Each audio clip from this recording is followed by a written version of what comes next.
Hello guys, मैं आ गया हूँ आप लोगों के साथ एक और नई वीडियो के साथ। महिला एवं बाल अपराध उनसे संबंधित महत्वपूर्ण क्वेश्चन जो राजस्थान पुलिस की दृष्टि से महत्वपूर्ण है। चलो हम बात करते हैं क्वेश्चन नंबर 1। दोस्तों, हमारी तीसरी वीडियो चल रही है राजस्थान पुलिस कांस्टेबल महिला एवं बाल अपराध की, जो महत्वपूर्ण है। मानव तस्करी रोकथाम सुरक्षा और पुनर्वास बिल किस वर्ष में अधिनियमित किया गया? दोस्तों, सन 2018 में मानव तस्करी रोकथाम अधिनियम पारित किया गया था। लोकसभा में पेश हुआ 18 जुलाई 2018 में मानव तस्करी बिल अधिनियम पारित किया गया था। 18 जुलाई 2018 में लोकसभा में, राज्यसभा में पारित 26 जुलाई 2018 को राज्यसभा में पारित किया गया था बिल। दोस्तों, नेक्स्ट क्वेश्चन दोस्तों, क्वेश्चन नंबर 2। स्त्री के साथ उसके सहमति या असहमति के बिना डरा धमकाकर या उसके परिजनों की मृत्यु का भय दिखाकर उसके साथ किया गया बलात्कार जिसके कारण उस स्त्री को कोई गंभीर क्षति पहुंचती है या मृत्यु हो जाती है, तो ऐसे अपराध के लिए दंड का प्रावधान निम्न में से किस धारा में दिया गया है? दोस्तों, क्वेश्चन नंबर 2 आंसर धारा 376 के तहत और 20 साल की सजा एवं मृत्युदंड का प्रावधान भी किया गया है।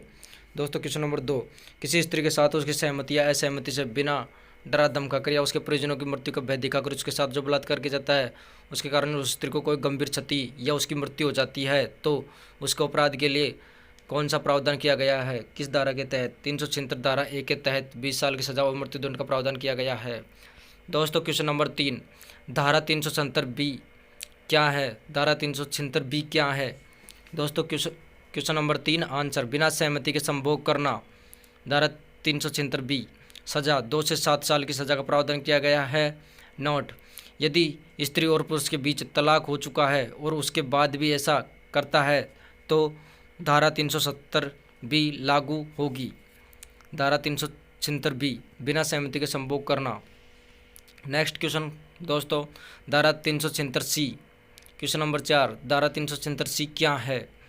आंसर धारा 376 अधिकार प्राप्त व्यक्ति द्वारा किया गया दुष्कर्म, जैसे सरकारी कर्मचारी, पुलिस, टीचर आदि द्वारा किया गया कार्य। सजा 20 वर्ष तक की सजा का प्रावधान किया गया है। धारा 376 सी के अंतर्गत अधिकार प्राप्त जो सरकारी कर्मचारी होते हैं वे शामिल है। धारा 375 किससे संबंधित है? धारा 375 किससे संबंधित है? दोस्तों, धारा 375 बलात्कार की परिभाषा दी गई है धारा 375 में। नेक्स्ट क्वेश्चन दोस्तों, क्वेश्चन नंबर 6 भारतीय दंड संहिता की धारा 354 ए किस प्रावधान को विश्लेषण करती है?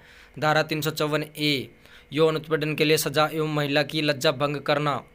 354 ए के तहत सजा 1 से 5 वर्ष तक की सजा। दोस्तों, भारतीय दंड संहिता की धारा 354 ए के तहत प्रावधान किया गया यौन उत्पीड़न के लिए सजा एवं महिला की लज्जा भंग करना। ये सभी धारा 354 ए के तहत आती है। सजा 1 से 5 वर्ष तक की सजा का प्रावधान किया गया है।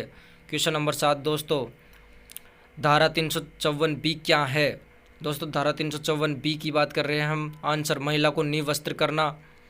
धारा 354 बी के तहत महिला को निवस्त्र करना यह आएगा और इसमें सजा का प्रावधान 3 से 7 साल तक किया गया है। धारा 354 सी क्या है? आंसर धारा 354 सी के तहत ताक झांक करना, महिला के फ़ोटो को पास में रखना, किसी महिला की जो फ़ोटो उसको हमारे पास में रखना।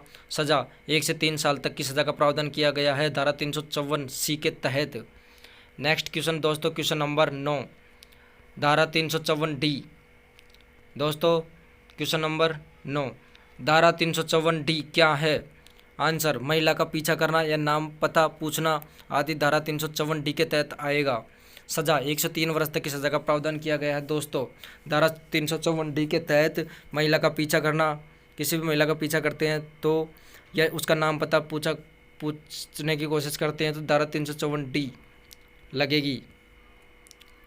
अनैतिक व्यापार अधिनियम के अंतर्गत यदि कोई व्यक्ति नाबालिग लड़की के वेश्यावृत्ति की कमाई के माध्यम से रहता है तो ऐसे व्यक्ति को न्यूनतम खालिस्तान साल तक की जेल हो सकती है। दोस्तों, अनैतिक व्यापार अर्थात अधिनियम के अंतर्गत यदि कोई व्यक्ति नाबालिग लड़की के वेश्यावृत्ति की कमाई के माध्यम से रहता है या ऐसे व्यक्ति को न्यूनतम 7 साल की सजा का 7 साल तक की सजा का जेल हो सकती है, सजा या जेल हो सकती है, प्रावधान किया गया है। धारा 376 के तहत दोस्तों धारा 376 क्या है, ये किससे संबंधित है दोस्तों? धारा 376 16 से कम उम्र की लड़की से सामूहिक बलात्कार करना धारा 376 के तहत आएगा। धारा 376 सामूहिक बलात्कार 16 वर्ष से कम उम्र की लड़की के साथ। क्वेश्चन नंबर 12, पूर्व एक गर्भाधान एवं प्रसव पूर्व निदान तकनीकी अधिनियम के अंतर्गत अल्ट्रासाउंड या सोनोग्राफी करवाने वाले जोड़े या लिंग परीक्षण करवाने वाले डॉक्टर कर्मी को किस प्रकार की सजा का प्रावधान करता है? दोस्तों यह महत्वपूर्ण क्वेश्चन है जो कि पूर्ण गर्भाधान से संबंधित है। जो सोनोग्राफी करवाते हैं हम लिंग परीक्षण के लिए, लड़का है या लड़की, उसके लिए सज़ा का जो प्रावधान किया गया है उसके तहत है। 3 से 5 साल तक की सज़ा का प्रावधान किया गया है और इसमें 10,000 से लेकर 50,000 तक का जुर्माना का प्रावधान किया गया है। नेक्स्ट क्वेश्चन दोस्तों, दहेज निषेध अधिकारी की नियुक्ति किस धारा के तहत की जाती है? दोस्तों दहेज निषेध अधिकारी की जो नियुक्ति किस धारा के तहत की जाती है? आंसर धारा 8B के तहत दहेज निषेध अधिकारी की नियुक्ति की जाती है। नेक्स्ट क्वेश्चन, क्वेश्चन नंबर 14, धारा 302 किससे संबंधित है? दोस्तों धारा 302 किससे संबंधित है? मृत्युदंड का प्रावधान किया गया है। धारा 302 के तहत अगर किसी को फांसी की सज़ा दी जाती है तो उसे राष्ट्रपति उसे रोक भी सकता है। धारा 302 के तहत राष्ट्रपति को विशेष अधिकार प्राप्त है कि अगर किसी व्यक्ति को फांसी लग रही है तो उसको टलवा भी सकता है या रोक भी सकता है, ओनली राष्ट्रपति। नेक्स्ट क्वेश्चन, क्वेश्चन नंबर 15, दहेज निषेध अधिनियम में संशोधन अधिनियम के अनुसार भारतीय दंड संहिता धारा 304 किससे संबंधित है? दहेज के कारण मौत होती है उससे संबंधित है दोस्तों। दहेज निषेध अधिनियम में संशोधित अधिनियम के अनुसार भारतीय दंड संहिता धारा 304 दहेज के कारण मौत से संबंधित है। दोस्तों आज हमारे महिला एवं बाल अपराध पार्ट 3 कंप्लीट हो चुका है और यह एग्ज़ाम की दृष्टि से यह सीरीज बहुत ही इम्पोर्टेंट है। थैंक यू दोस्तों, और चैनल को देख सकती सब्सक्राइब करो, लाइक करो, शेयर करो और कमेंट करो। थैंक यू, धन्यवाद देखने के लिए दोस्तों।